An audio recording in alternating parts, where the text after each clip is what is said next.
untuk mengatasi tikus pemakan manusia tersebut. Laki-laki tersebut menaburkan bedak di jalan hingga membentuk jaring. Dan akhirnya berkumpul di tengah desa. Kemudian dia membakar kayu kering di puncak gunung.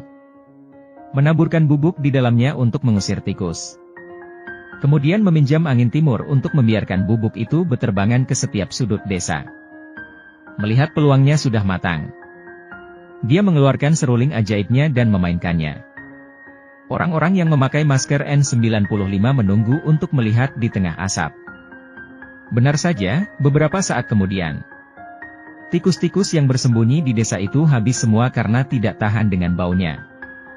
Bahkan kucing-kucing pun ketakutan dan berteriak ketika melihat kejadian tersebut. Semua penduduk desa ketakutan. Mereka tidak menyangka akan ada begitu banyak tikus di rumah mereka.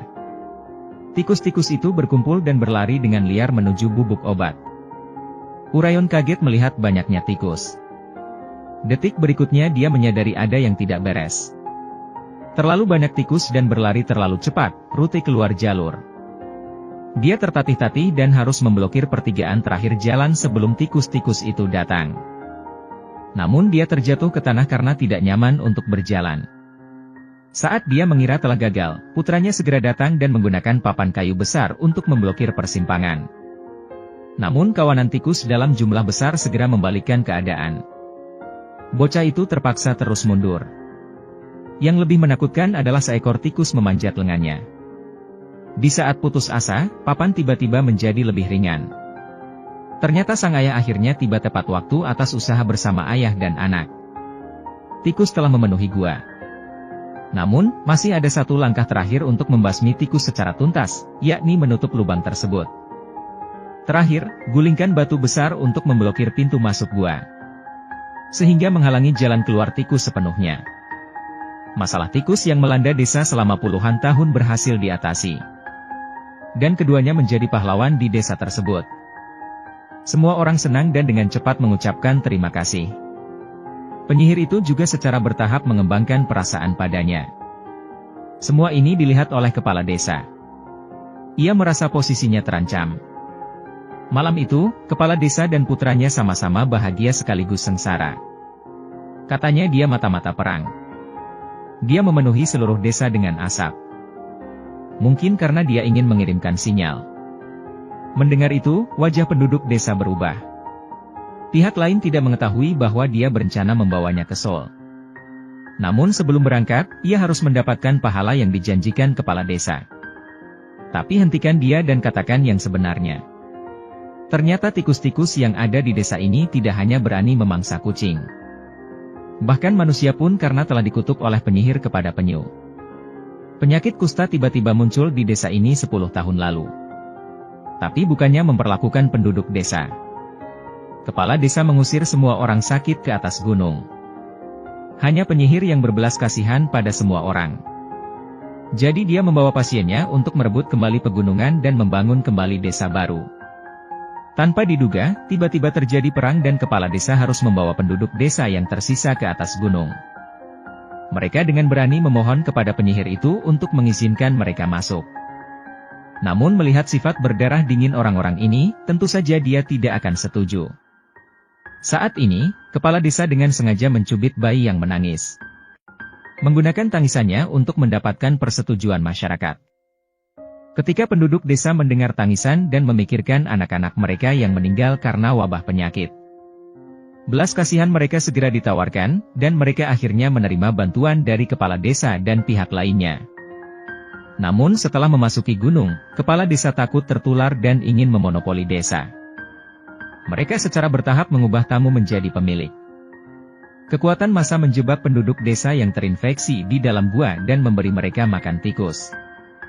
Dalam waktu setengah bulan semua orang yang terinfeksi meninggal. Namun yang tidak disangka kepala desa Mudang bertahan hidup dengan memakan tikus. Menghadapi kelompok orang kejam ini, dia mengutuk dengan kebencian. Tanpa malam, tanpa sinar matahari, aku akan membunuh kalian semua dalam 1 hari. Kepala desa sama sekali tidak mempercayai omong kosongnya. Jadi dia menyuruh orang menangkapnya dan kemudian dengan kejam melemparkannya kembali ke gua.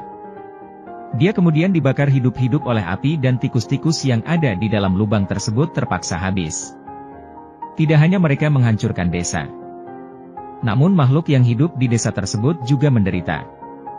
Baru setelah dia datang untuk mengejar tikus-tikus itu kembali ke dalam lubang, dia tidak menyadari bahwa tindakannya telah menggoyahkan posisi kepala desa dan juga menyebabkan kematiannya. Pergi ke kepala desa untuk menerima hadiah yang layak sesuai kesepakatan. Tiba-tiba sebuah pisau dapur jatuh dan memotong 2 jarinya. Dia ingin mengambil jari yang terputus, tetapi lawan melemparkannya sejauh ratusan meter. Menunjukkan keterkejutan dan bertanya mengapa mereka melakukan ini. Kepala desa mengeluarkan 2 lembar kertas bertuliskan bahasa Inggris dari sakunya. Dia menuduhnya sebagai mata-mata perang dan mengambil serulingnya. Penduduk desa yang pernah berteman dengannya di masa lalu berpaling darinya dan mulai berbicara kasar kepadanya. Tertawa getir, tidak mengerti kesalahan apa yang saya lakukan. Untuk bertahan hidup, dia mengatupkan tangannya dan meminta belas kasihan kepada kepala desa. Pada saat ini, penyihir itu keluar sambil berpikir dia akan membantu meminta belas kasihan. Tapi untuk perlindunganku sendiri. Dia bersikeras bahwa dia adalah mata-mata. Berikutnya pensil, dia menuduh putranya mencuri. Segera meminta maaf dan memohon kepada penduduk desa untuk melepaskan bayi tersebut. Namun warga desa yang antusias, pada siang hari, memiliki wajah berbeda saat ini. Ia dipukul lalu ditendang. Dia berdiri untuk menghadapi kepala desa tetapi terjatuh ke tanah dengan tongkat. Namun, saat ini, saya tidak mengerti mengapa dia memakai pakaian penyihir. Ada pedang panjang tertancap di perutnya dan tubuhnya berlumuran darah.